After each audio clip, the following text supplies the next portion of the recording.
Alrighty, ladies and gentlemen, we are live. I welcome everyone to our council meeting for December 8th, 2025.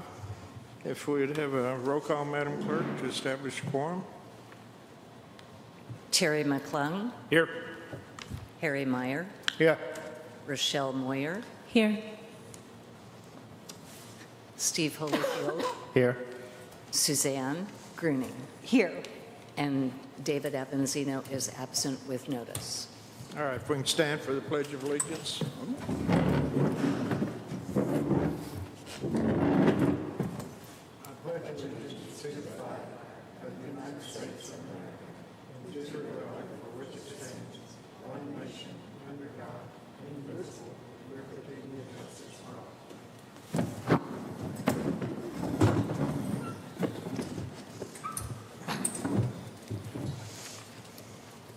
This isn't on the agenda. All right, if I can get a motion to approve the agenda. Motion to approve. Second. All right, the only item that I have is we will be deferring the discussion on the Queen Anne land sale due to the applicant being sick, and also Parks Director couldn't make it either. So we'll defer this to our next meeting. Mr. Mayor? Yes. We can defer hospital financials discussion as well. Okay.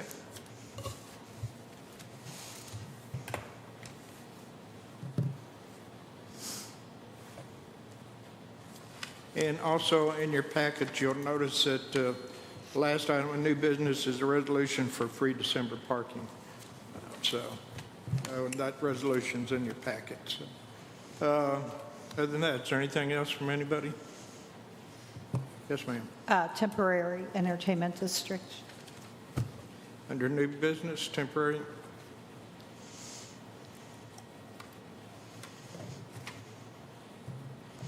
All right. Anything else from anyone? If not, all those in favor of the agenda as amended, signify by saying aye. Aye. Any opposed? It's so moved. We need approval of the minutes. I would take, unless somebody has a question about something in the minutes, I could take a blanket group approval for the minutes of September 22nd, October 13th, October 27th, and November 10th, and November 24th. Is there a... Oh, they're not ready yet? Oh, sorry. We won't take a motion on that. We will defer those until our next meeting. All right. We have an application, or a vacancy, I should say, on the CAPC. And we also have an applicant, Corey O'Hara, for position 6 on HDC. So I think we I put make him a up motion, we accept Corey Eric O'Hara for the Historic District Commission. Second. Mr. Holyfield made the motion, Mr. McClung seconded. Any further discussion?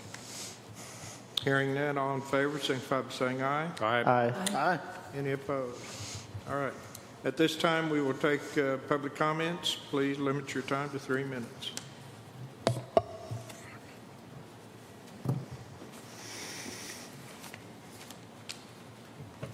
Good evening, Council. Ferguson Stewart, 7 Harvey Road. I'm here to let you know that you've done great. This has been a great year. But one of the things that's interesting is that because of your tenacity, you're taking care of your employees, you're respecting everybody and giving them and hiring the correct people. That's why Michael is our finance director. And the low-income account establishment is a wonderful, also an extra duty that he picked up that he did. And it shows some great ideas. One of the things I would like to see is as part of that is maybe an option so that when people get their bills, they can check a box and donate money to that account. So that may be another way of getting funding for that account. The second thing is also I was thinking about a different rate structure for seniors, but Springdale's taken that up, and they're actually asking for legal advice if a special rate could be established for seniors. That was one of the other things. But we had a great Christmas parade. Thank everybody for showing up. It was a great thing. I saw Butch out there, and he was in, and everybody that participated in that was a great parade, and it shows that we are doing really well in our tourism. So thank you all, and Merry Christmas or Happy Holidays, whichever you prefer. God bless.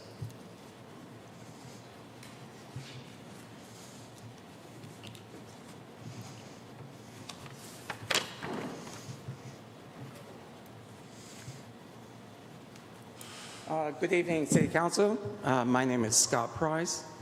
I live at 5 Main Street behind Little Lake Eureka. And full public disclosure, I'm also a planning commissioner for the wonderful city of Eureka Springs. Okay, I want to talk about Little Lake Eureka. You know, it's a beautiful little gym that we have back there. And on Facebook, and I'm an administrator of a Little Lake Eureka page, we have over 2,500 people that follow us because they love our little lake, and they're always interested in the wildlife because the deer come and play in the water there where the spring enters into the lake, and we have birds that nest during the spring, a loon specifically, and all sorts of, and the deer, you know, drink out of the lake. And also, it's a public access in that people fish there. You know, I've seen families come and fish. I encourage people to do catch and release, but people do fish and take the fish home. I saw a father and son take a fish home, and a couple take fish home this summer. So, you know, it's a treasure here in Eureka Springs. Well, in the last 54 days, we've had 3 sewer leaks. The latest one just recently on December 3rd, which I called in. And also I called in back, I'm going to start, it all started back on October 11th. I was sitting on my deck because I'm like 50 feet above where the spring goes into Little Lake Eureka. I saw some shivering coming down the valley. I just thought there was light on the grass. So I didn't think anything of it. And that was on Saturday. Next day on Sunday, I saw it again. I was having tea out on my deck. So I went down and investigated, and it was the raw sewer coming down the valley. Okay. I called it in at 3:27 p.m. that Sunday afternoon, and also sent an email at 4:24, and also made the call into dispatch because I didn't know who to contact. It wasn't until Monday at 8 a.m. that people showed up to do the repair. So that sewer was flowing into Little Lake Eureka for over 24 hours. And I have the receipts, I have pictures of the stain that's there. The gentleman's 3 minutes has expired. Sorry, you only have 3 minutes.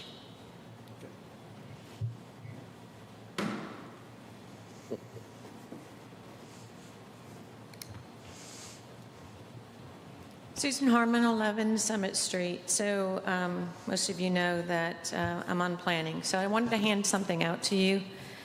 Obviously, our meeting is tomorrow, so I know that some of you have asked for additional information, but I don't want to give that to you before the Planning Commission sees it. So I'm going to hand out to you what was handed out at our last meeting, just to kind of give you an idea of the information that we are trying to research, and also is part of the $50,000 ask. Just kind of as a correction, I heard during the budget meeting that there never was an ask. There was an ask. The Planning Commission voted as a whole to present an ask of $50,000 to City Council. For some reason, it never showed up on your agenda.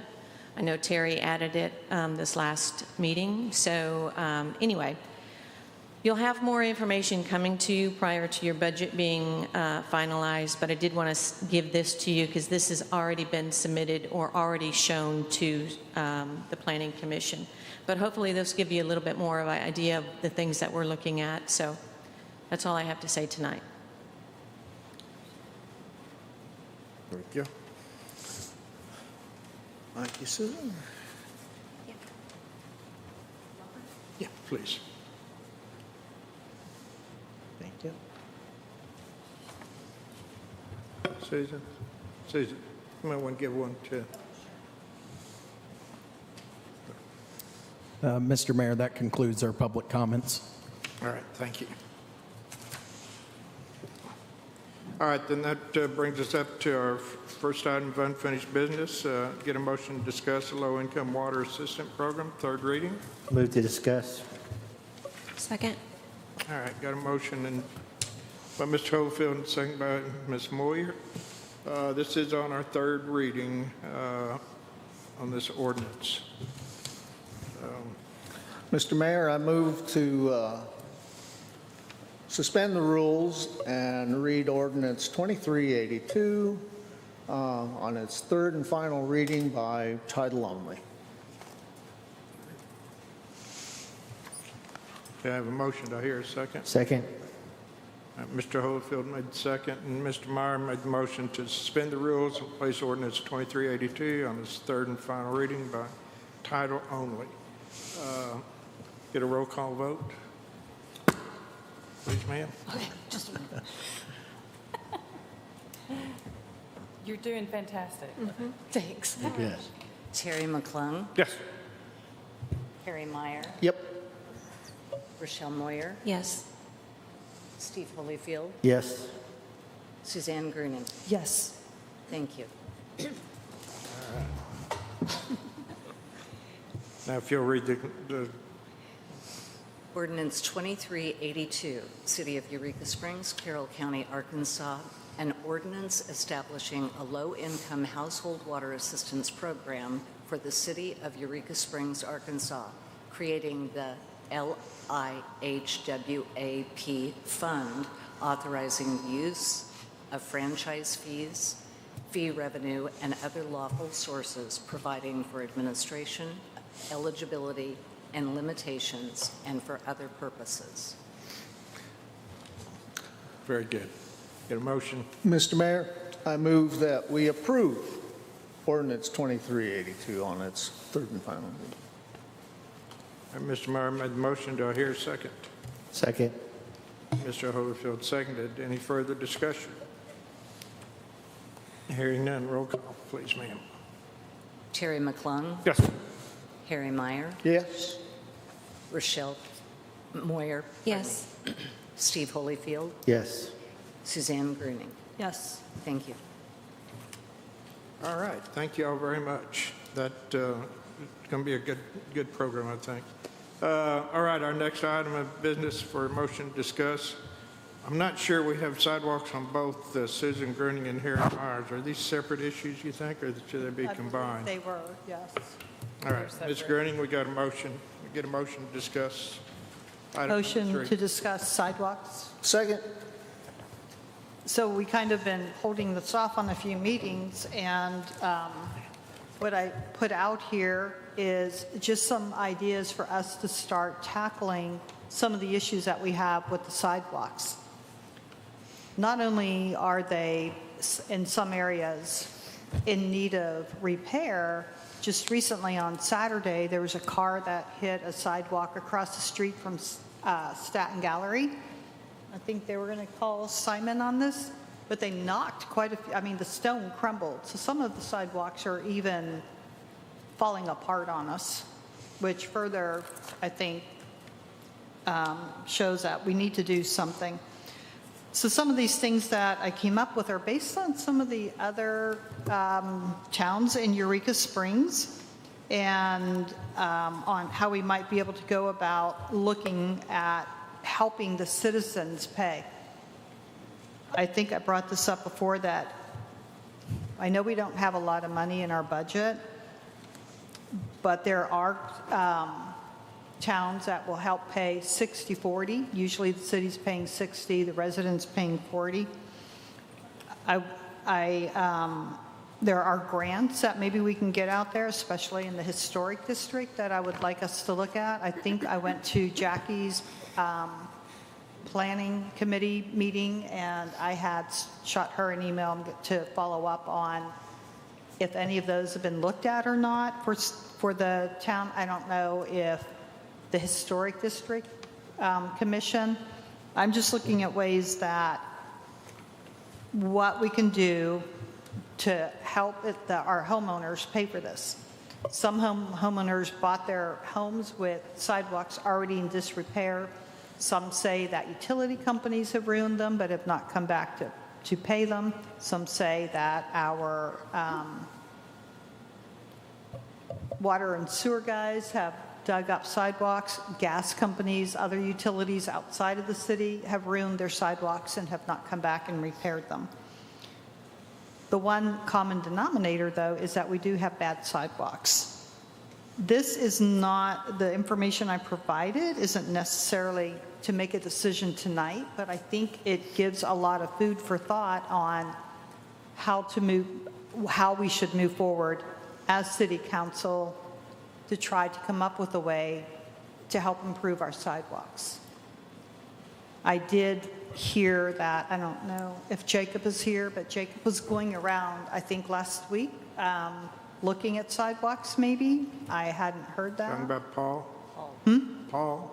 Building inspector? Oh, Paul, yeah, sorry. Oops. Yeah. So Paul went around. Yeah, that's all right. Was that what he was doing, Mayor, was looking at sidewalks? Paul and Cassie both have gone through and have an inventory of the sidewalks with photographs and have listed priorities of needing repair from 1 to 5. I just got that report today. I haven't been able to go through the report, but as soon as I get it, go through it and meet with Paul and Cassie, I'll be forwarding that on to the city council. Okay, and then... It's a complete report of all the sidewalks around the city. Okay, so did this include like up on, like the upper loop and? Yes. I mean, Yeah, down on Main Street? It's up on Main Street in Prospect. Didn't go into, I think it's basically everywhere where we had sidewalks. Okay, wow. So that's, and then what do they plan to do with this report? We're going to give it back. I'm going to review it and go through it with Cassie and the building inspector, and then we'll submit it to the city council for your review. Okay, so what is the end goal of the report? Just to show us where Well, the hopefully it sidewalks will are bad? be in review showing you which sidewalks need to be repaired, which sidewalks are in bad condition, which sidewalks are not, and the process and that the building inspector is taking to make sure the sidewalks get repaired. That is awesome news. I did not know that.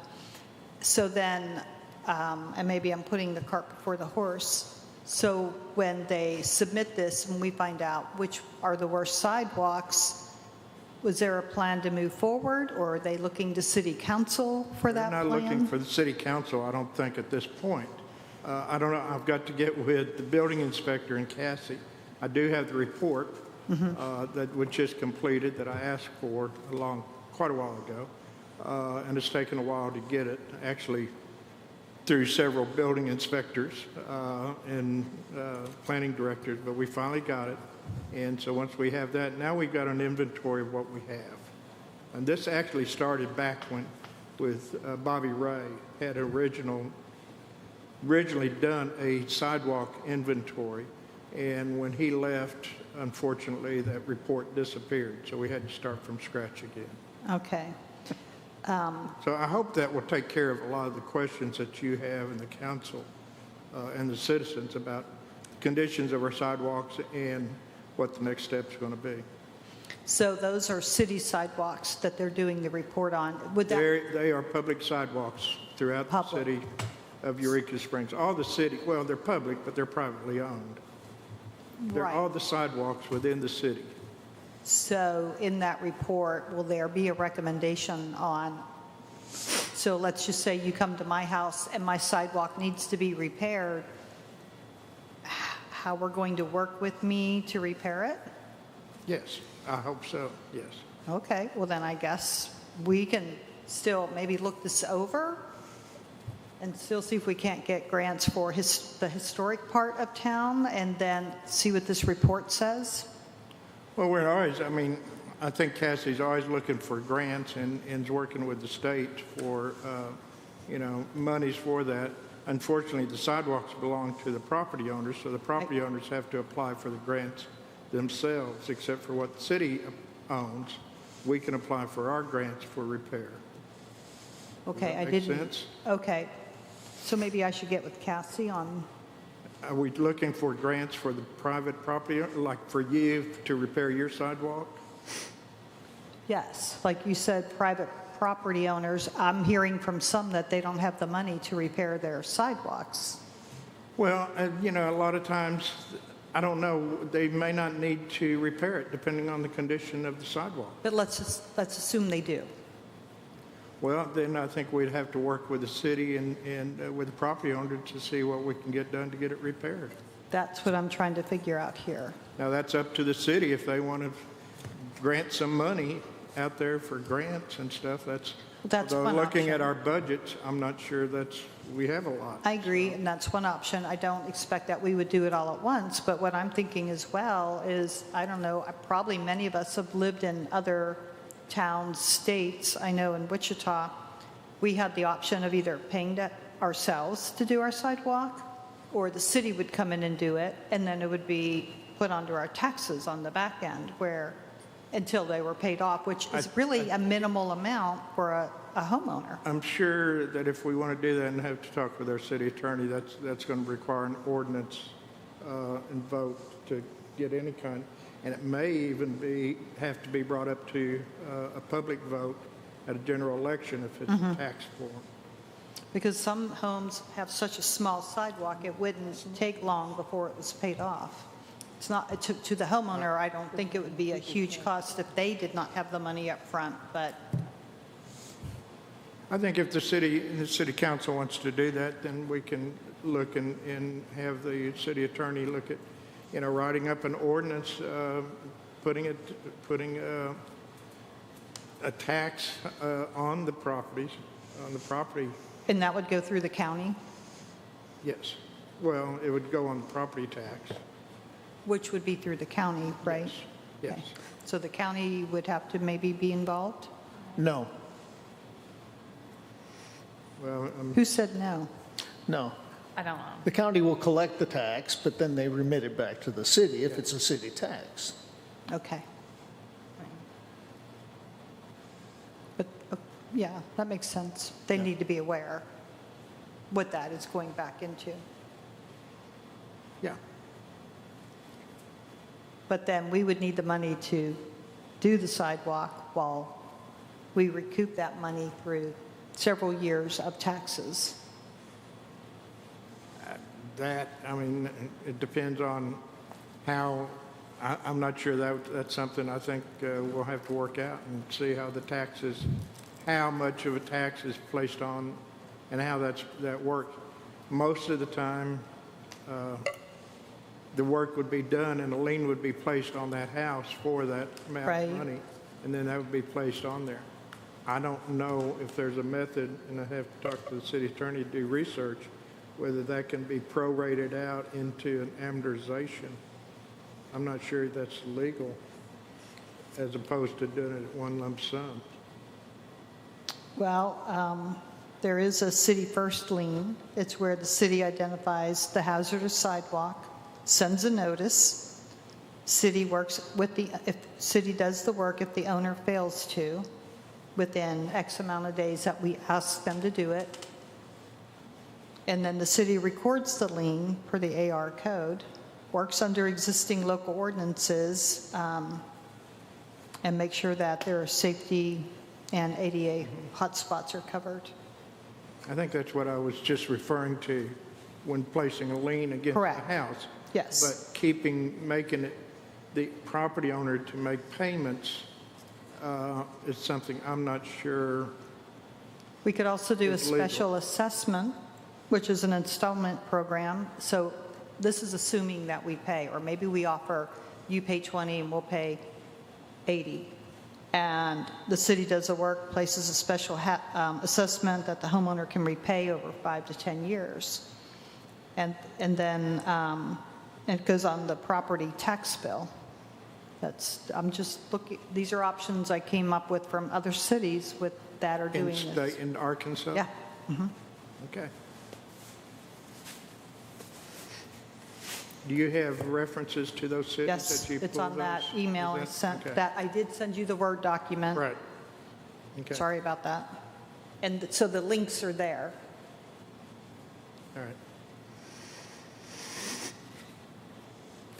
So there's, those are at least some starting points if we want to really try to, I'm just looking at getting our town safe, better looking at the future of the town.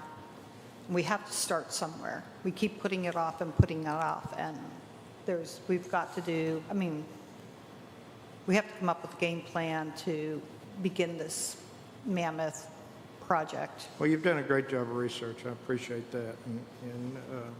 And we can see, depends on city council which way they want to go through this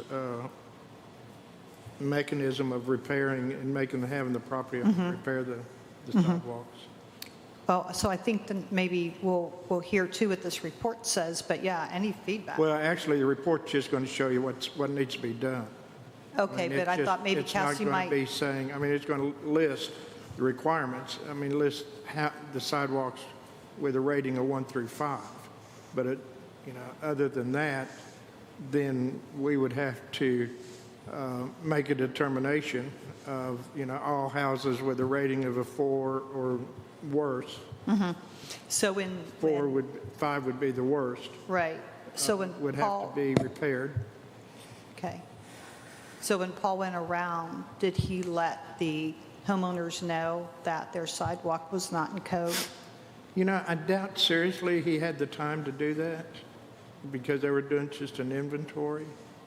So he and Cassie were just walking around taking photographs of the sidewalks and inventorying the sidewalks. Because some people may not even think that their sidewalks are out of code, that they're fine, the way they are. I'm just saying it's to educate our homeowners, to let them know that it's part of their responsibility. Somebody gets hurt, or it's the same thing with bushes growing out in the middle of the sidewalk, where you have to walk off the sidewalk and walk around a bush or, shrubs. Or a tree. Or a tree. Well, I think the building inspector will, once we go through this review, then the building inspector will notify the property owners, of which sidewalks need to be repaired on there. It's the building inspector's responsibility to Right, notify. I'm aware of that. Mr. McClung, you had your hand up a minute ago. Well, I was just going to say that I would think that a special assessment, setting that up, I don't know how you'd go about that, because that's something that is a blanket assessment. You don't just assess one home here and one home there. You have to take neighborhoods and those assessments, they pool and pay things off that way, and that is collected as a tax. That can be collected on the tax bill. Liens, of course, they cannot be. Liens are filed with the court, and you collect that money when that lien's paid off.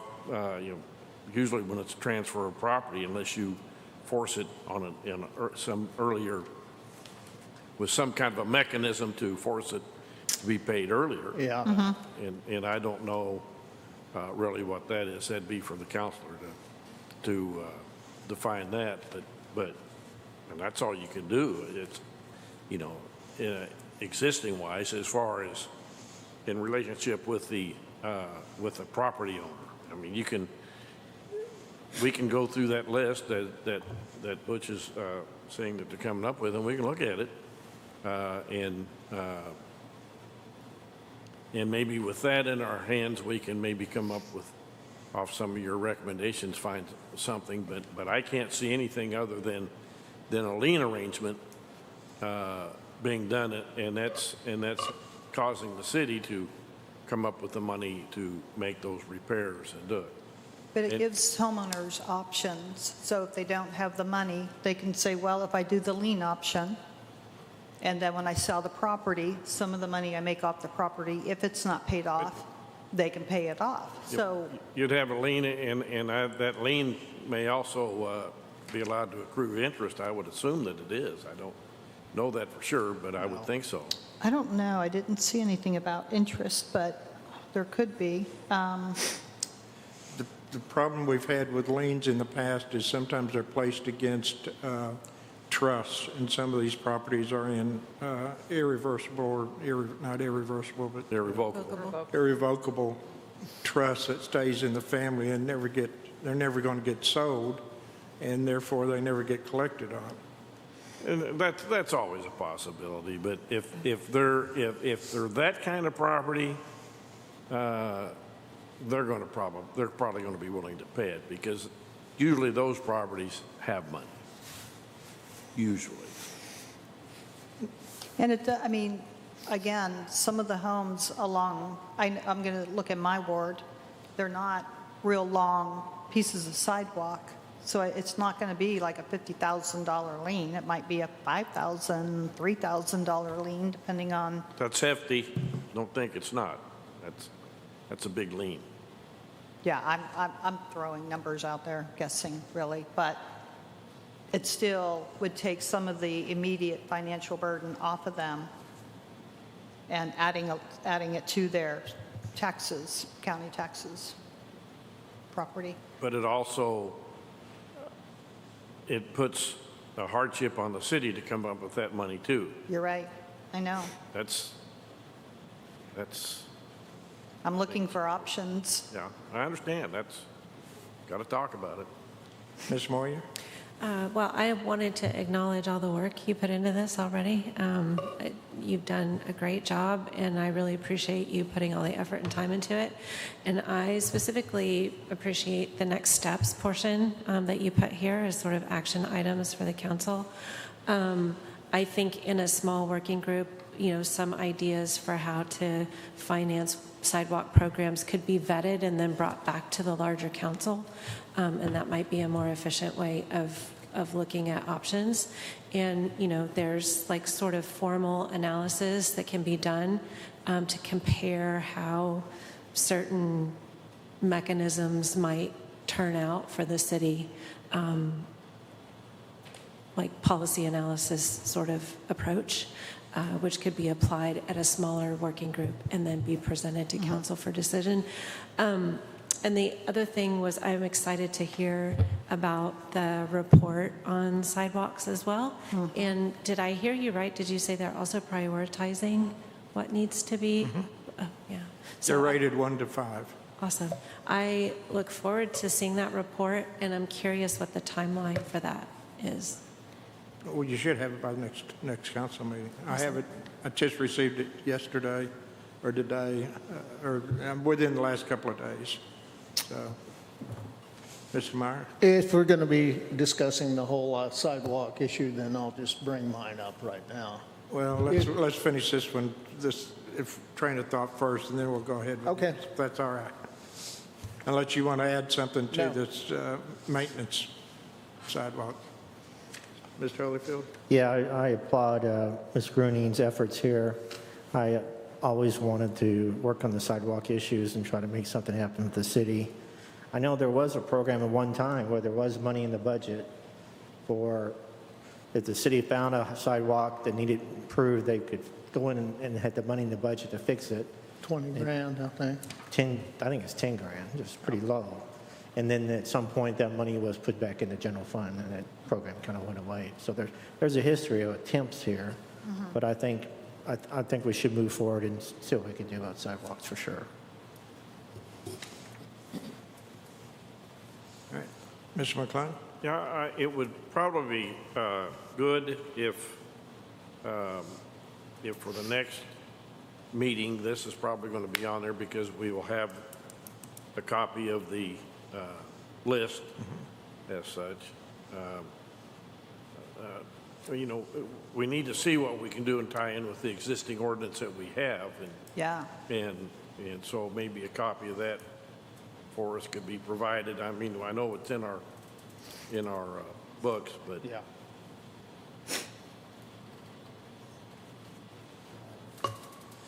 Our next meeting? Okay. that's all I have. Anything else? Yeah. we do. So our next meeting, do we meet in December again? December or 22nd? Do we skip? We haven't decided yet what we're going to do in the next meeting, whether it's going to be the 22nd or whether it'll be the first Monday in January. But whenever the next meeting is. So, all right. And nothing else, we'll go segue into Aries. Okay. All right, motion to discuss. Second? My issue is different because I'm talking about where sidewalks don't exist. And it's in the historic district, and in this old ordinance, it's just got a list of all these streets. It kind of looks like it was just kind of thrown in there. I'm not sure why. And lists all these streets, and you guys get to do it on your own at your own expense at your own house. But the problem with that is coordination. I build a sidewalk this wide, but my neighbor doesn't want to build a sidewalk that wide, or he doesn't want to build it over here. It needs to be done by the city, and then the property owners need to maintain it, just like the rest of town. So I want to make a motion to remove all of the part of this sidewalk ordinance where it states where no sidewalk exists. It's at the owner's expense, and it lists a dozen streets. And take that completely out, because it's just not, it won't work.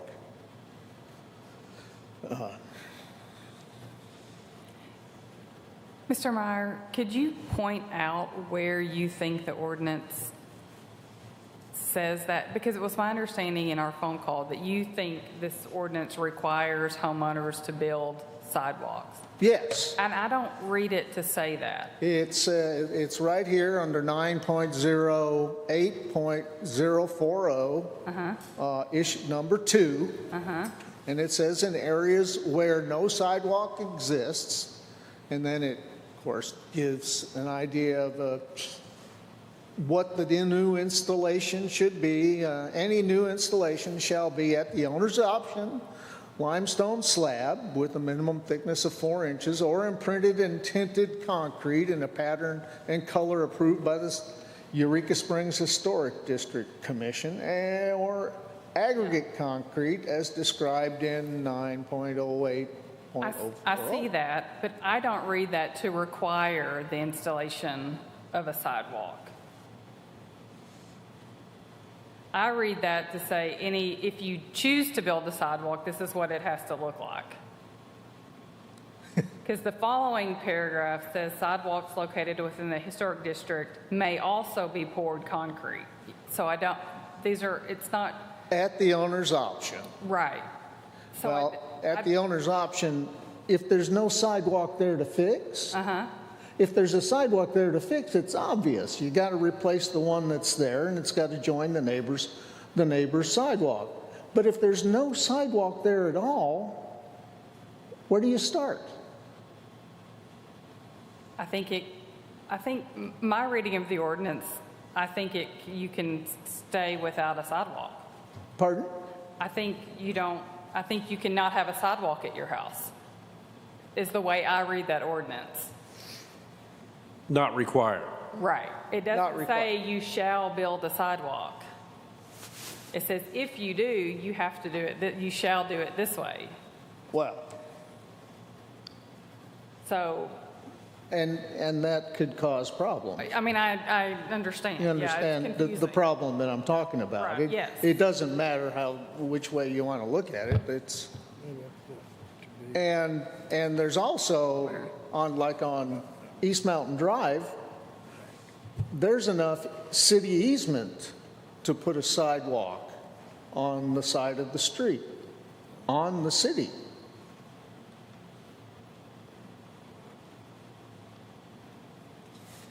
Repeat that once again. I'm sorry, Mr. Meyer. On East Mountain Drive, Right. all of the property owners are set back from the pavement at least 6 to 8 feet, and some a little further than that. So there's plenty of room for the city to build a sidewalk on the city next to the street. Why should the property owners build a sidewalk on the city? Now, we could maintain them. It would be the same thing. I know my sidewalk in Yellville, it was on the city property, but I had to maintain it. Well, I think you got two separate issues, but the main issue, and I think this is what the city attorney was saying, is that sidewalks really are not required to be built by the owners, not required to be built, period. Okay.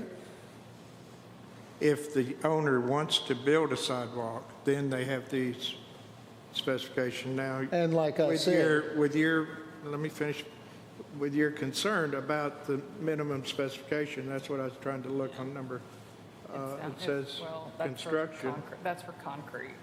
It does talk about concrete construction and gives specifications on it. it sure does, but it doesn't say where it's going to be. I'm assuming it would be at the property owner's house. Wherever he builds a sidewalk, this shall be the way the concrete sidewalk shall be built. The only reason our sidewalks should be public, right? They're public sidewalks, correct? We just talked about that. So if we're going to have a public sidewalk, Yeah. I don't need to build a sidewalk for the public just wherever I feel like it. It makes no sense. I mean, I've been asking for a sidewalk on East Mountain Drive for a long time, and we almost had it, and then Dwayne left, and it's been left behind. But okay, so none of us residents on that side of the on that side of town need to build a sidewalk. We don't have to do that. We can go without a sidewalk. Well, it's dangerous without a sidewalk. East Mountain is a dangerous street. 600 and some, almost 700 cars a day, and the speed bumps have slowed them down, but it doesn't make it safe. We need a sidewalk for safety, because that street's used as a thoroughfare by people from Holiday Island, from Missouri, from everywhere. It's just not a local residential street. Mr. McClung, you had a comment? Well, I think it'd be great if East Mountain had a sidewalk on both sides of the street. It surely needs it. At least one side. But the chances of it happening are slim to none. And I think you'll find that the city street, East Mountain, that the property owners own to the center of the street. No. I can take you and show you corner markers. No, sure, absolutely. They're offset.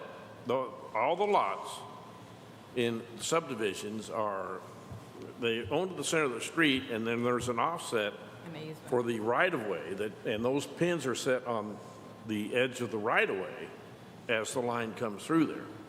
That's where the pins are set. So they don't set the pins in the middle of the street. I do know that my lot, what I'm paying for and the amount of acreage I have, starts at the corner pin and goes down to the bottom pin like that. I don't own to the center of the street because I'm not paying taxes on the center of the street.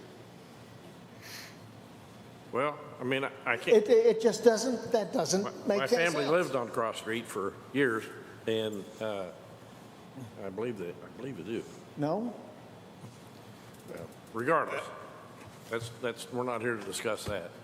But Mr. Meyer, just so I understand, to clarify, your biggest contention is that you think the city should initially put in the sidewalk and then the Yes. property owner remain, okay. Yes. And if there's enough citizens on that street to petition for one, they should get one, knowing that they'd have to maintain it once it's built. Instead of this verbiage.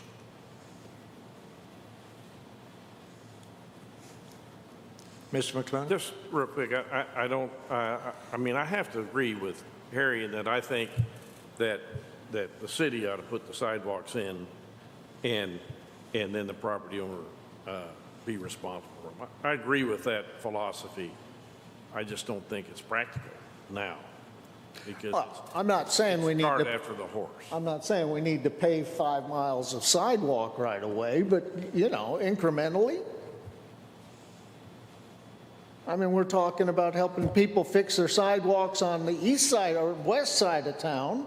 How about helping the people on the east side of town that never had a sidewalk? We pay as much tax as they do. Mr. Mayor. Yes. Well, I'll put my hat in the ring too. I live on Hillside, west side of town, no sidewalks. And the B&B's down the street, the people are constantly walking up and facing traffic and dodging traffic and stuff. So it's not just a East Mountain issue. There's places Oh, all of course over town. not. It's just where I live. There's not a single sidewalk on that side of town. There's not on Hillside either. No, I'm talking about that whole half of town. Or Bridge Street. Or Bridge Street, yeah.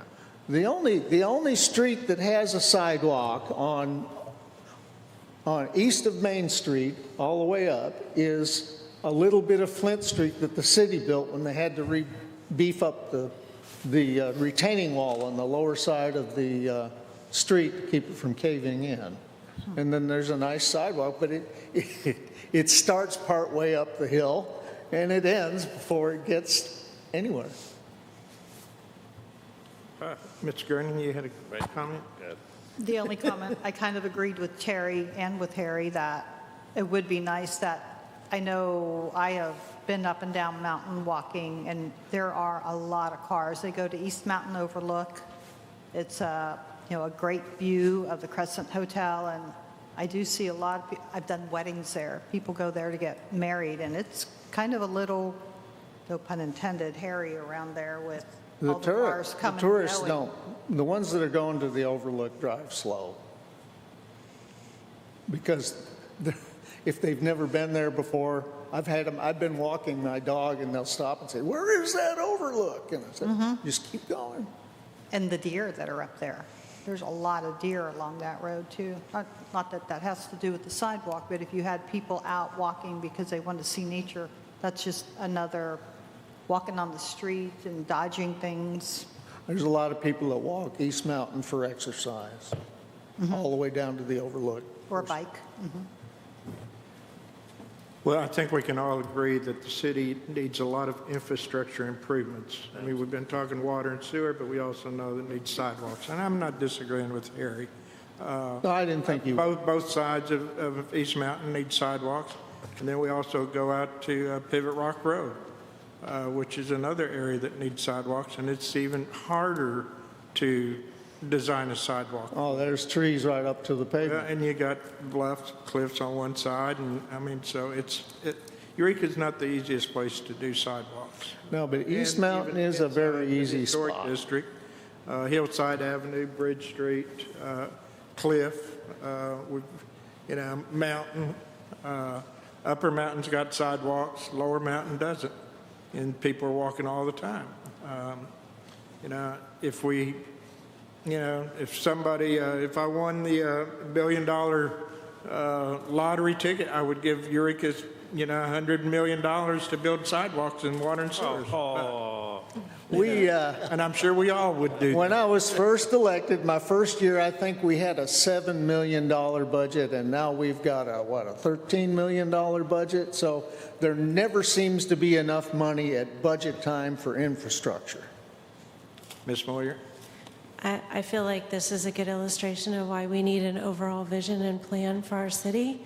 If we had an overall vision and plan that designates here are the priorities, here's where we want to start, we want to make sure we have sidewalks in these areas, here's where we expand, then when we have new developments, which is how a lot of cities handle putting in new sidewalks, is when a new development goes in, this is part of what they have to do, is they put in a sidewalk. It's already required. Pivot Rock Road is a perfect example because there's a lot of new development right there, no sidewalk on there, but there's also no overall plan. So I would once again just say, I think this is a good argument for why we need an overall vision. Well, I don't want for the to, city. you're getting off track, but the Planning Commission is the one who dealt with the sidewalks and subdivisions and not putting sidewalks in the new subdivisions. They're the ones who are responsible. So, you know, We passed the ordinance. anyway, we're getting into offside tracks here. Have we got anything more on these mountain sidewalks? No, that's all, except I'd like to put it in the budget. It's budget time. All right, well, that comes right up into what Ms. Moyer was talking about, I believe. Item number 5 is a motion to discuss on the Planning Commission vision plan discussion. Your motion to discuss? Which, I didn't hear you. So moved, I guess. Well, item number 5, I have under unfinished business, Planning Commission vision plan discussion. Well, I guess we can start by discussing where are we on that. I think we heard from Susan that there's some movement in the Planning Commission and work with Cassie to put together a budget for moving that forward. And it somehow got stopped between there and here. So I just want to keep this on the agenda so that we don't lose it. It's actually not on our agenda, it's on the Planning Commission's agenda. And that's, I mean, I'm sure, and I'm glad you put it on here, but they want to understand from Susan, that's also to be discussed at the Planning Commission. Mr. McClung? Mr. Mayor, I believe that the Planning Commission has already approved the request of the City Council to provide that $50,000 for that plan. It says right here.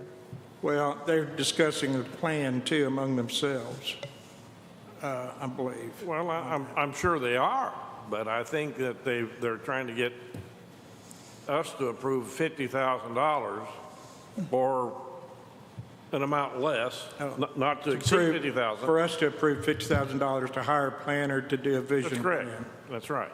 And that's not in the budget. If you want to put it in the budget, you know, and figure out where we're going to take that, I just heard a minute ago, we're slim as it is. I get it. I don't know where it come from either.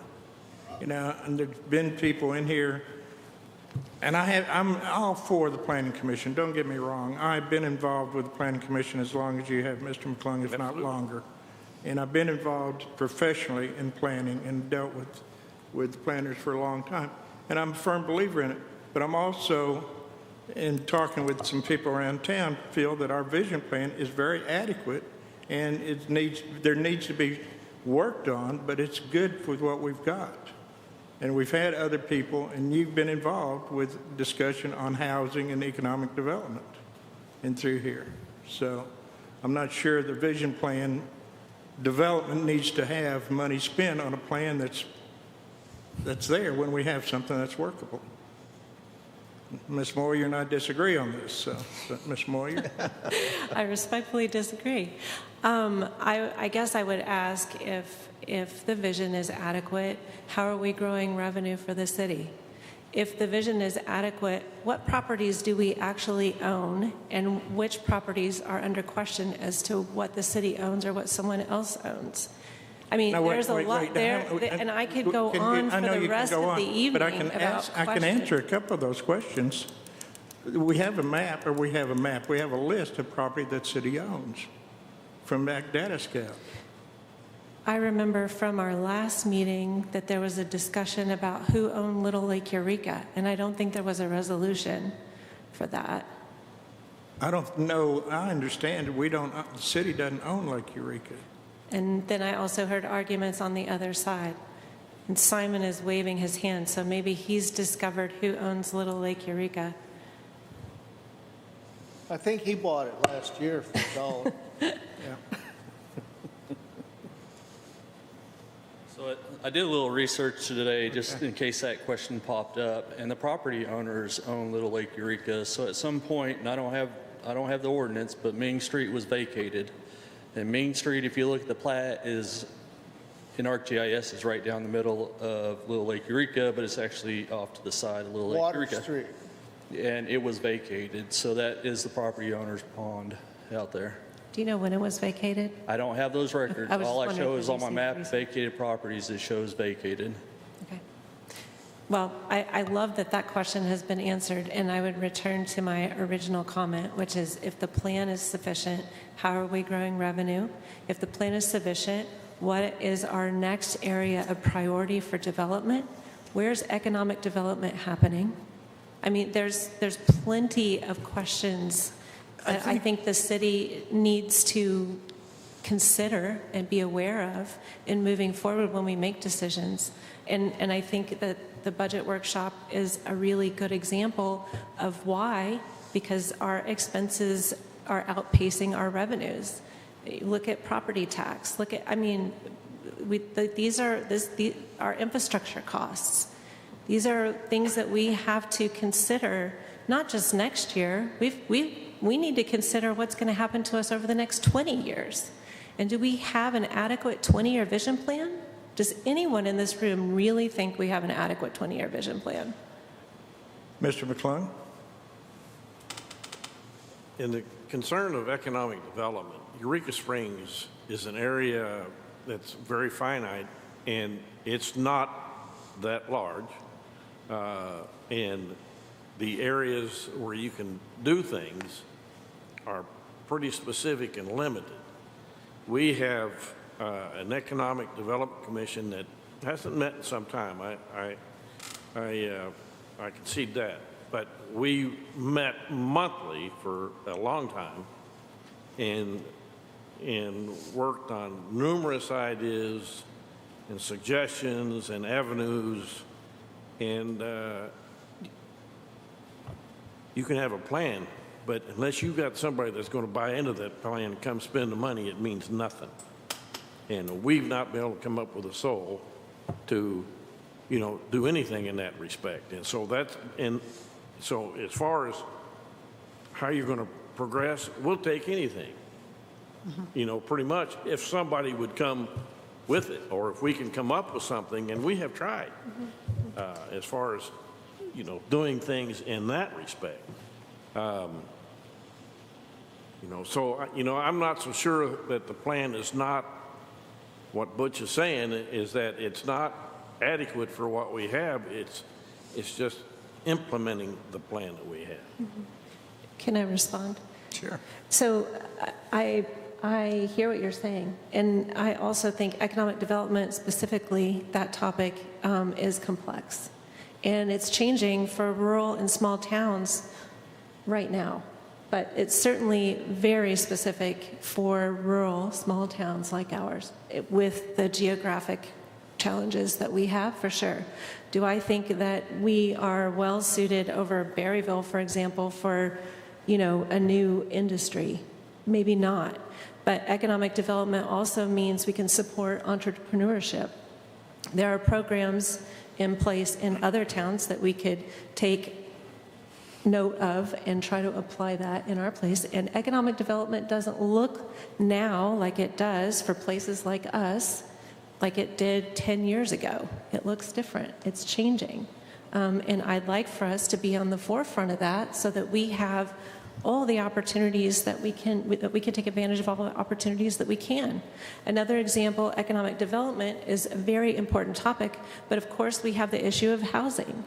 Housing is another really challenging topic for this town, but we're going to have to address it if we want to keep people here. If we want to attract new people and new families, we're going to need to look at that. Does housing development for Eureka Springs look like a new tract of 250 houses? Probably not. It's going to look like something different. I would like for our city to take a look at something like integrated housing approaches. Integrated housing uses exactly what we do have, which is these big homes, and uses local technique, expertise, develops that, and creates multifamily homes. We are very well suited for integrated housing approaches. The other part of, I have a lot of ideas. I know what's happening in other places around the country, and I think that we're selling ourselves short if we say we've tried it and it didn't work, and we just have to deal with what we have. Respectfully, I think there are new approaches that we can apply, and I think that requires that we create a prioritized vision plan for our city about what we want, when we want it. And to your point, if we create a plan and nothing happens, that's absolutely what happens in a lot of places, and we can't allow that to happen. We need to, as council, as the city, adopt the plan and hold people accountable to accomplishing those things on the list. And when another piece of opportunity or development comes up, like, I'm just using the Queen Anne as an example, I'm not saying that this is a good example, but when you have a plan in place, if that offer doesn't fit within the larger plan, then it doesn't happen. Or at least you weigh it up against the adopted plan for City Council so that every decision that's made is moving us in a direction. That is what we need, and I do not see that our current plan is enough to do that. So I would like to continue to keep talking about this until we figure out a way as a group to create a 20-year vision plan and a 20-year plan to move us forward so that we have new families coming to stay here, so that we have economic development happening, and we don't continue to watch our revenues drop and our expenses increase. Did I hear you say to take these big homes and convert them into multifamily? That is one approach to integrated. You think that's the approach that Eureka Springs needs to take? Not necessarily, but do I think that the city should look at what other towns are doing? Another example would be I've seen examples of that in Little Rock, and that's not a pretty example. But I am sure I'm sorry that you can find critique for what I've mentioned, but the general point I'm trying to make is that we need to, as a community, because a vision and a plan has to have community input. If the community doesn't like it, it doesn't happen. I'm not disagreeing with you, and I still think that relates back to the Planning Commission and Historic District and having their people doing the community input like the original. So the great question for that, really quickly, is if the Planning Commission is doing that and they present that, but it never gets to us, then how can you continue to keep pushing that onto the commission, the Planning Commission, knowing that what they're doing, the work they're doing, is not going to get to the budget? Because that's the next part of creating a plan and holding people accountable to the plan, adopting a plan. You have to fund it. Mr. Holyfield. I'm getting back to this topic here, the commission requesting $50,000 to do a study. I think that's backwards. I think we just don't give them a chunk of money and say, go find somebody. They need to bring someone to us that says they can do a plan for this amount of money and then tell us what that plan is going to produce and what's the outcome going to be, that we know that it's worth paying for, and then tell us how much it costs. So I put that back to planning to say, find somebody that can do a plan and have some kind of expectations of what those results would be in a positive way to our community that's better than what we have already, and then tell us how much it costs. You just don't come and say, give me $100,000 and I'll find someone to do it. You find someone to do it and how much, and they tell us how much they'll charge for it. I 100% agree. It's Ms. Gruning's turn. So I was going to say something actually similar to Steve, but I do think that the Planning Commission works off such a low budget that it is, I feel their hands are tied. So they rubber stamp things that come in, either approving, disapproving, but there's so much more the Planning Commission can do.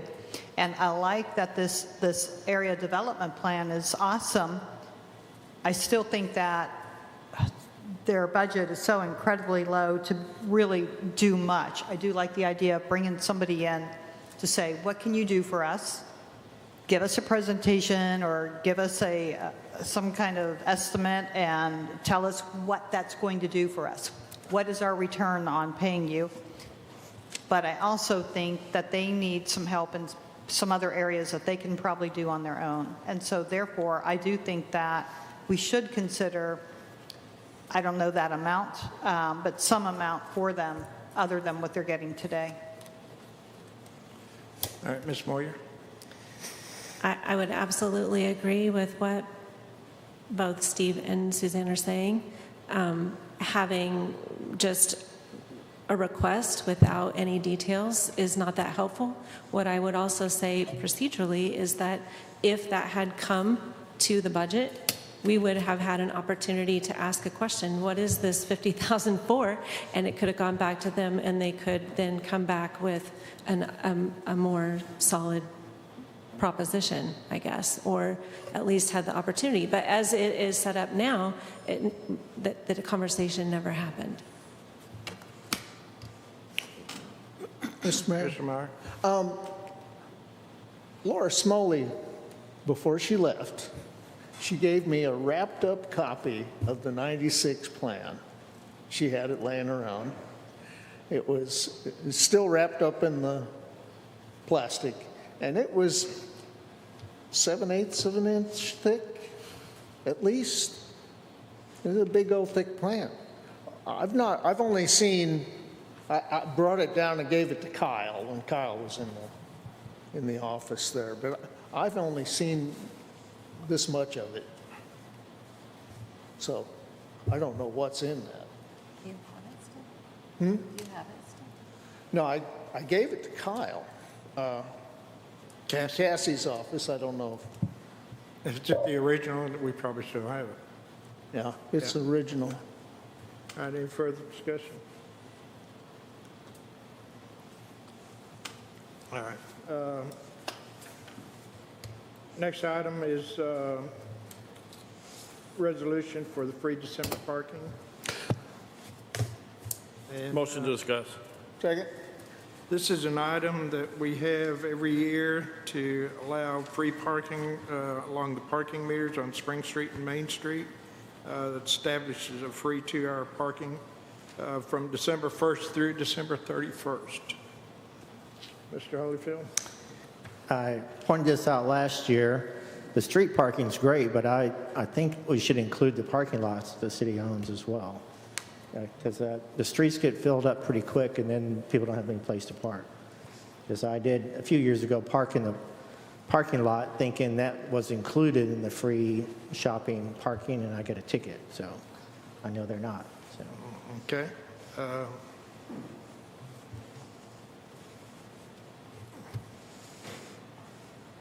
you want to amend it? Sure. Yeah. Somebody can make a motion to amend the resolution. Yeah. Well, we haven't even. Steve, you gonna make a motion to amend?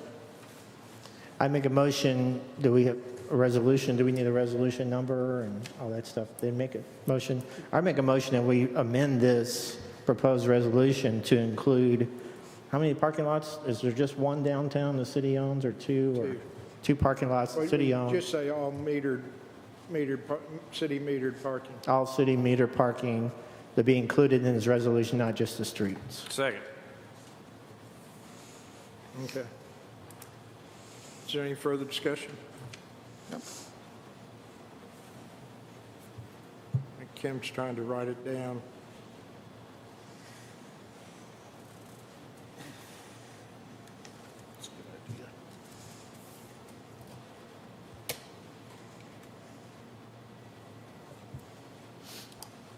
Got it? All right. Okay, we got a motion to sign this a number and read the resolution removing the requirement for paying parking meter space at all metered parking for 2 hours from December 1st through December 31st. Okay.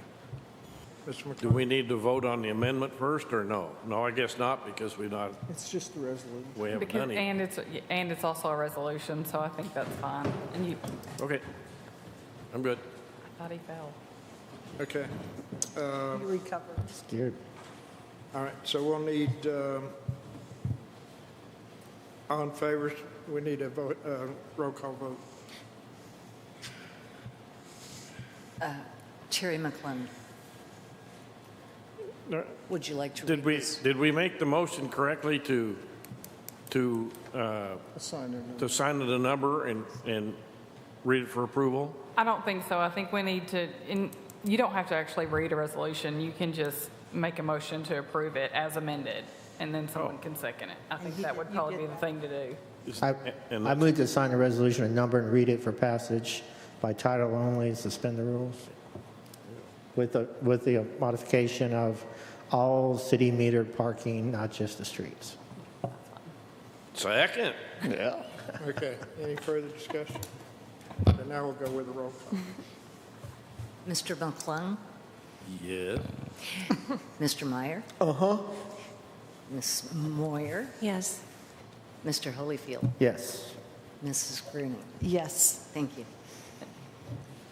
This is resolution number 900, a resolution removing the requirement of paying the parking meters on Spring Street and Main Street and all city-owned meters, establishing free 2-hour parking from December 1st through December 31st, 2025. All right. So moved. Okay, brings us up to the next item. Get a motion to discuss temporary entertainment district.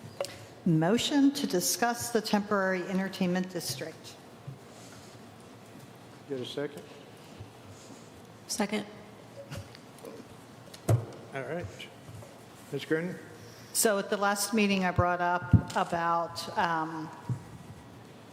for the person that is the event holder for a temporary entertainment district to also ensure that they contact the other businesses that sell liquor within that area. Some, I believe, contact everybody, every business, and then some only contact, some do not contact. Some say they contacted, but we're told that they didn't know. So there's just a variety of responses for that. So I started looking further into it. What do other towns in Arkansas do? And I know that this may seem inconsequential right now or minor, but I think it's important for some little change before something major happens. And so when I looked at some of the other establishments and also the Arkansas Act 812, which is what allows us to have a temporary entertainment district, it allows open containers only for alcohol purchased from an ABC licensed establishment inside the designated district, which we know, we get that, right? Everybody outlines the map and we show it. But because of those facts alone, it is recommended that businesses must know about the district. So in other words, the person holding the event cannot assume that they are going to find out in another way that there is an entertainment district, but to be notified. They must agree to use the approved containers. I'm not even sure what our approved containers are. I was looking at our ordinance. They must follow so I feel like I'm finding a few other nuances that perhaps can be maybe tweaked.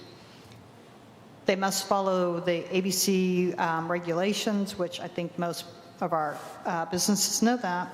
And a city cannot legally force a business to participate without notice. Without notice. They can't participate or not participate if they don't know about it. So this is why nearly every Arkansas city often gets written acknowledgement.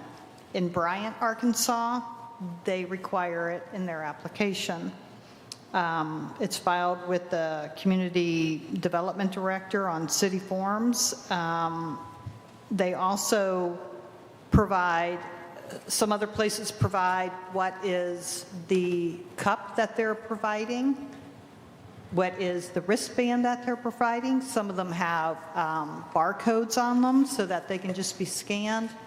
Otherwise, we don't know. We have no idea. Here's the other issue, is somebody is 21 or over because we have nothing to identify that they've been checked.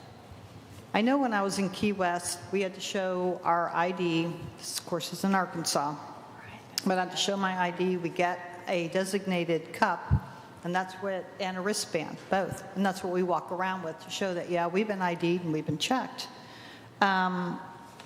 Little Rock does the same thing. Ozark does the same thing.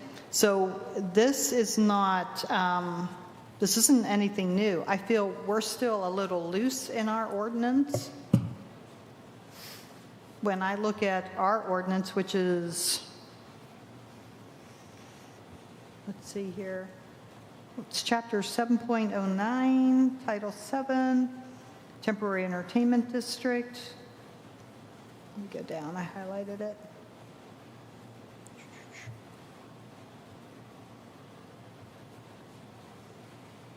So the regulation of possession of alcohol within boundaries of the designated entertainment district, it's established, the event holder comes to us with the established days and hours and is permitted to possess or consume from a city-approved open alcoholic beverage container. I couldn't find what identified the city-approved alcohol container. And then it says usage, I've got to make this bigger so I can read it. Usage of identification wristbands, usage of uniform beverage containers, or both, by those parties who wish to possess or consume from a city-approved open alcoholic beverage container. I don't know how those are identified. I think, well, I do. When they come, they show you what the wristband or the cup's going to be. I don't know that I've seen that when we've had entertainment district applications come. The name and the physical address of all Arkansas, this is on the ordinance, of all alcohol, basically ABC division permittees who will participate during the existence of this proposed temporary entertainment district. I mean, we're told who is within there, but I don't know that we have the name and physical addresses. So are you not following me, Mayor? Yeah. Right. Okay. So I don't know that. I've not seen the application. So I'm not sure that we actually get all of that. I am not sure what our city-approved container is. I know what it is on the permanent up on Pine Mountain, but I don't know what it is in here. Ms. Stryker, you've seen those applications, probably more familiar with than anyone. Sure. This is on temporary entertainment districts. On the application, the front page requests all ABC permit holders who will be participating in the temporary entertainment district. To your point, it does not require notification of all ABC permit holders within the temporary entertainment district, only the ones that want to participate. And I think that's all they have to show are the ones participating, and then ABC needs to be notified that those are the ones participating. Absolutely. Yeah. But it does not get to your point, which Correct. is a good point. It's not. So what are you wanting? So my point is that going back to the very beginning of this, before I got into the wristbands and the cups, were that some businesses that do have an ABC license felt like they were not told about it, about the event, and they were unable to participate. They did not, and then when they were going to try to participate, and I'll use the example, it was at the Cat House, and what is the little Saddle Up was like, well, how do we get wristbands? And the Cat House is like, well, I'll give them to you, but that's not how it's supposed to operate. They're supposed to already have their own, know how to provide them. So we're missing something here. You have a new business owner come into town, we can't assume that they know about our events. We're not that big that I don't think it is such an inconvenience to try to make sure everyone is notified. And then if they decide they don't participate, you can add that to it. Let me go back and read this again. Mr. McClung? I would like to suggest that you get with the mayor's office and go over the existing temporary ordinance and fine tune it with your recommendations. I haven't heard anything that I have any problems with. And you know, make your recommendations for the amendments to the existing ordinance we have and bring it to us. I mean, like I say, I haven't heard anything that sounds out of line to me. Yep. So David, get exactly what you wish for. yeah, Councilman Avicino said at the last meeting that people had come to him that had said they were not notified of an event going on in the area of where their business was. But it does, I believe it does say here in Act 812, and we do have to follow the minimum of what the state provides to us, that businesses must know about the district. That means whether they participate or not, they must know. And I don't think that we can assume that because it's being said in the general meeting here that they saw that or that they were aware of it. I think what Mr. McClung's saying is if you want to come to the office and with a list, and we can have your concerns addressed and give it to the city attorney to come up with a revision for the ordinance. Yeah, that's And exactly. we can present it to the council. Bring it to us and let's vote. It's a good idea. I can do that. Anybody else? All right. All right, that concludes the business for today. We've got agenda setting for, I think one of the things too is, how do y'all want to do for our meeting in January, or December rather? I'd like to make a motion that we do not meet on our second meeting in December. I second that. Okay. Any further discussion? All in favor, signify by saying aye. Aye. Aye. Aye. Any opposed? All right, so moved. All right, so that takes care of that. Agenda setting. Anything for, oh, come up with something, I'm sure. Okay, So we'll continue with sidewalks with the report, and I'll then give it with the TED, Temporary Entertainment District. if you'll get the stuff, we'll hopefully have it by then. Okay. Should be plenty of time for her to make the changes, shouldn't be that difficult. Thank you, Heather. Mr. Mayor, Yes, sir. also a reminder that there will be a budget workshop on the first meeting in December, which is the 12th at 4 p.m. January. of 12th of January.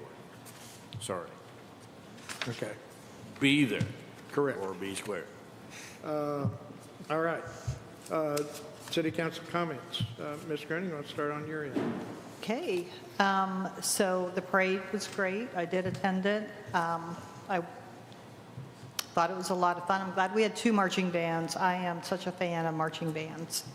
So that was kind of fun. I volunteered at the tour of homes, the tour of inns. There were a lot of people that came through. And I think some liked the change up of having the tour of inns. Some were hoping that the inns would have been decorated a little more, but it was still overall, I think, a pretty good success. Thanks. I think it's who decorated up on Planter Hill? Simon's group? No, that, Was that you? No, that wasn't me. That was our wonderful finance director. Really? He had Michael, come decorate at my house. It looks so cute. Yeah, he had also, if you've gone down by the music park, that's been decorated. Because weren't the deer that were there last year there at first? And then I drove by and I saw a sled and, The deer got rambunctious and left. oh, is that what happened? And Santa came along with his sleigh and ran them off. Oh, With well, Rudolph. Yeah. and it's so bright. I love it. And then all the decorations around. But I did notice Planter Hill. I was like, that wasn't there before. Yeah. And also the boxes and the wreath. Yes, yes. So, yeah. Good job, Michael. That's all I have. Okay. Mr. Holyfield? Yeah, I went to the inn tour. It was great. Also, the parade, as usual, was really good. So much going on this year. Everybody check your calendars. CAPC's final meeting for the year is December 18th at 5 p.m. And I'd like to wish everybody a Merry Christmas and Happy Holidays. Ms. Moyer? Eureka Springs Community Center fundraiser is Wednesday. May be sold out. If it is, you can still donate to the community center. Going to that, looking forward to that.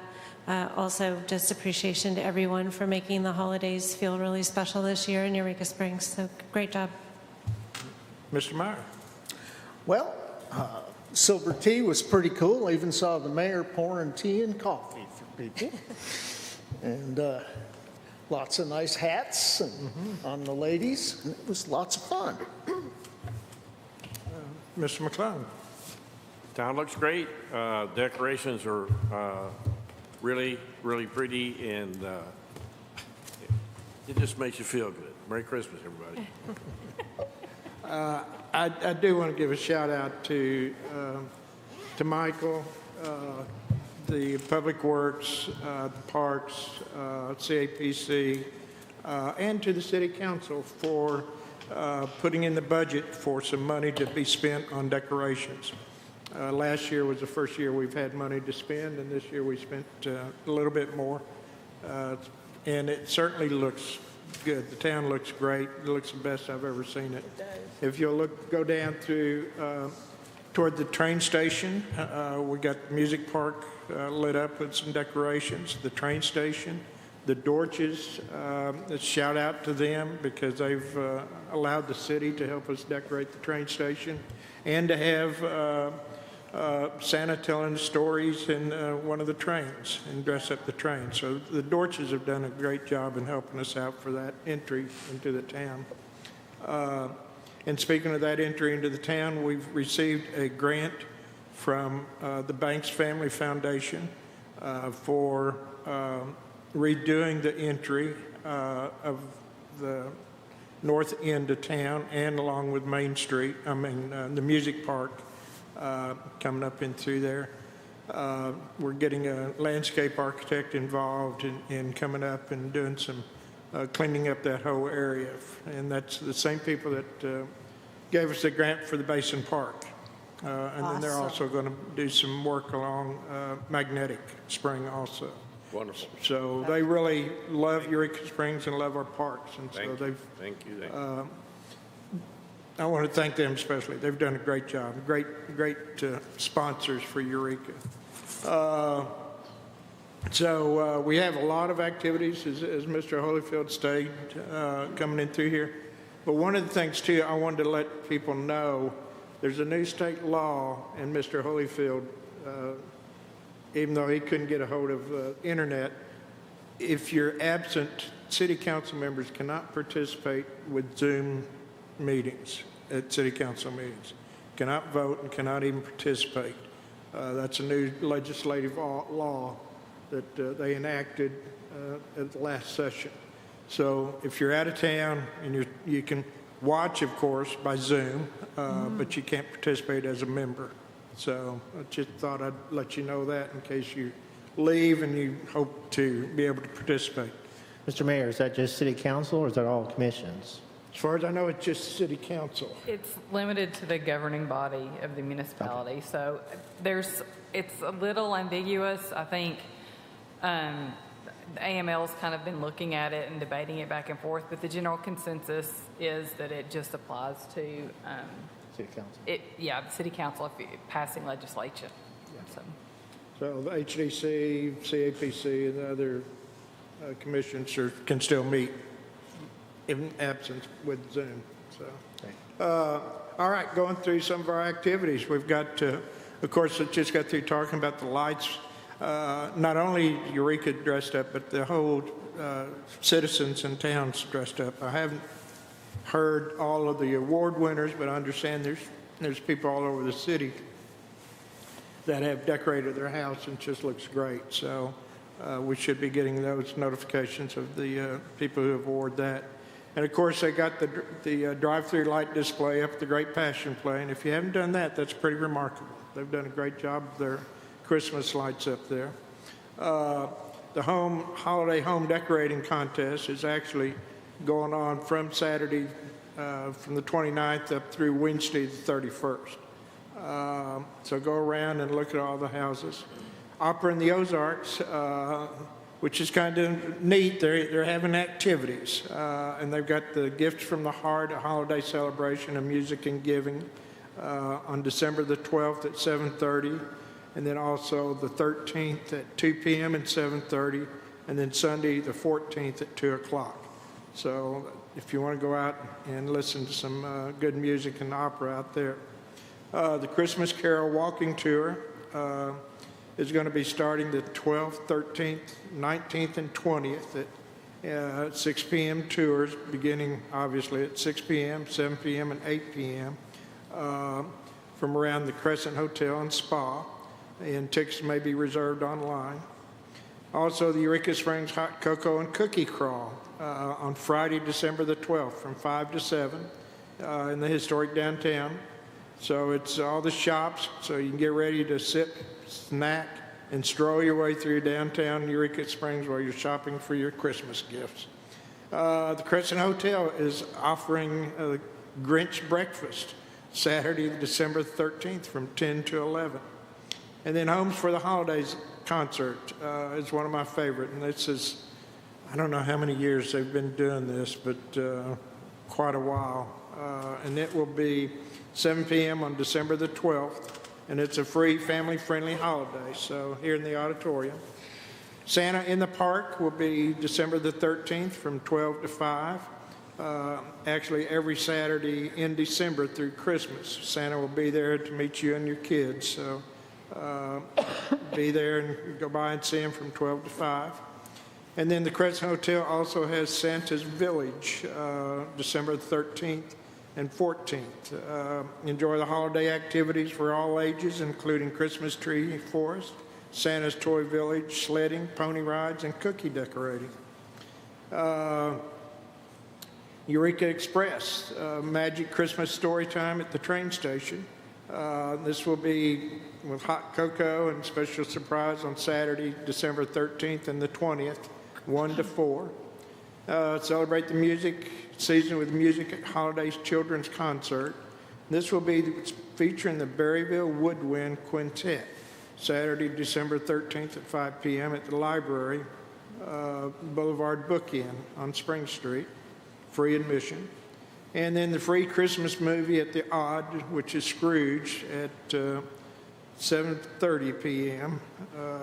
Not sure what date that is. But, and then Ozark Corral Holiday Concert, Sunday, December 14th from 7 to 8 here at the auditorium. And the theme will be, Do You Hear What I Hear? Tickets are $10 for adults, and children and students get in free.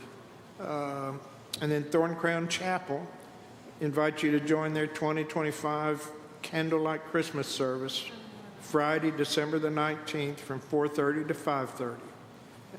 Now, all are welcome at this free family-friendly event. And then Christmas Pajama Scavenger Hunt. It's a family-friendly event taking place December 19th from 5 to 7. Invites the families and children to explore the local shops while dressed in their coziest Christmas pajamas.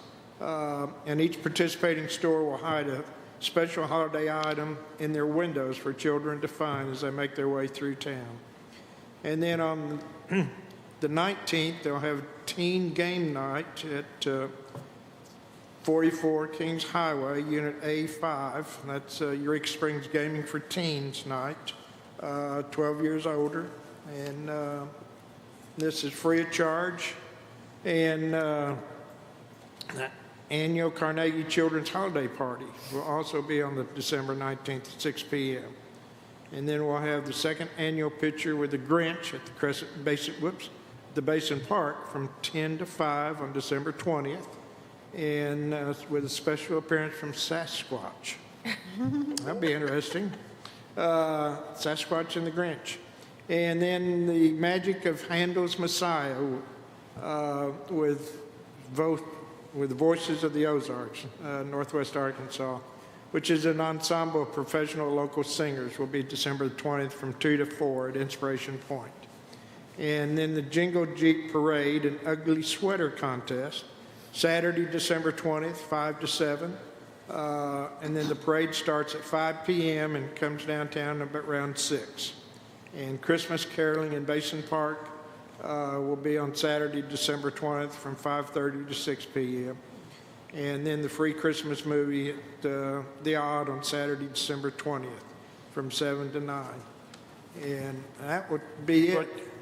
When was the deal with the Messiah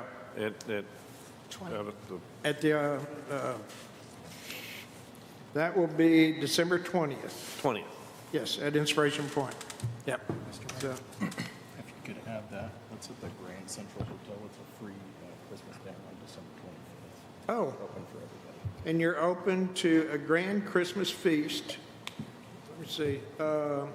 Gift to our community, December 25th from 2 to 6 at the Grand Central Hotel. Join for a free Christmas meal. So down at Grand Central. So Wow. that's for everybody in town. What day's that? That is Christmas Day. That is the Well, very 25th nice. of December. That's very nice of Yeah. you. So, yeah. Sure that- All right. I wish y'all a Merry Christmas, Happy Holidays. and Motion to adjourn? Take adjourn. Second. All in favor? Aye. Aye. Any opposed? Been here since 3:30. Merry Christmas. Thank you all very much.